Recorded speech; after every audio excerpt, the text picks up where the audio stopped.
for example, I had a client and their last digital transformation was 30 plus years ago, going from paper to an IBM AS400. And now they want to move into the cloud, obviously.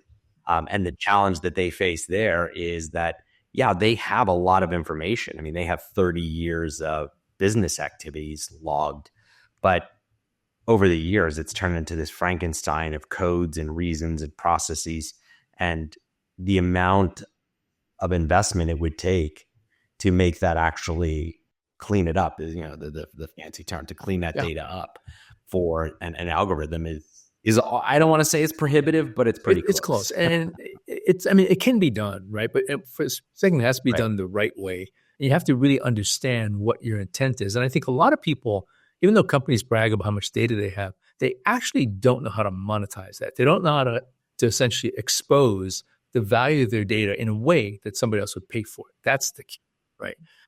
So I think from a data perspective, you got to ask yourself, do I really have data? And how organized is that data? How accessible is that data? And the second one is, all right, even if I can now make all that accessible and usable, machine readable, searchable, who would pay for that?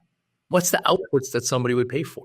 So I think a lot of leaders don't think deeply about those two topic areas, because you really cannot make any credible use of data until you've answered those two questions.